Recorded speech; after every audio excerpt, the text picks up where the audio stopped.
يعني مستعدين لهاي المباراة استعداد جيد جدًا. بصراحة شاهدت روحية ورغبة اللاعبين من خلال الوحدات التدريبية الأخيرة، هنالك رغبة بالتعويض، هنالك رغبة جادة من كل اللاعبين بصراحة. لذلك أتوقع إنه نقدم مباراة يعني إن شاء الله الفوز حليفنا في هذه المباراة مع فريق كهرباء، الفريق المهم، الفريق الصعب.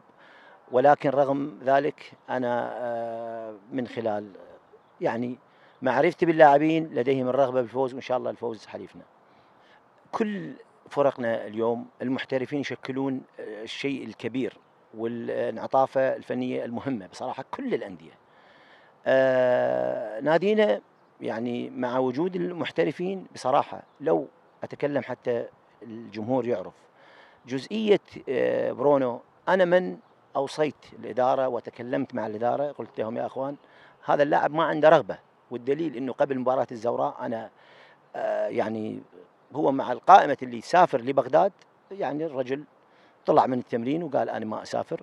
وكثير من التفاصيل منذ مجيئه بعد إجازته اللي راح للبرازيل، وجاء وفقد جنطة وبها ما أعرف بعض التفاصيل، واللاعب بدأ مستواه بتراجع كبير. أنا من أوصيت الإدارة أنه لا حاجة لي لهذا اللاعب. أما أبله ظهير يسار وبهية لاعبين مهمين بصراحة، ولاعبين أنا يعني حاولت بصراحة أثنيهم عن قرارهم، وحاولت أنه أخرهم وحاولت، ولكن يعني ظروف نفسية، يعني حالة أنه دون استمرار هؤلاء اللاعبين إذا كان بهية أو كان أبلة، لذلك يعني أبوا أنه يستمروا بالفريق. وبالتالي يعني النادي من حق النادي أنه بالفترة القانونية حتى لا يدخل في معترك الاتحاد الدولي وغرامات، النادي عجل واستعجل أنه ينهي خدماتهم بالتراضي، وهذا ما حصل.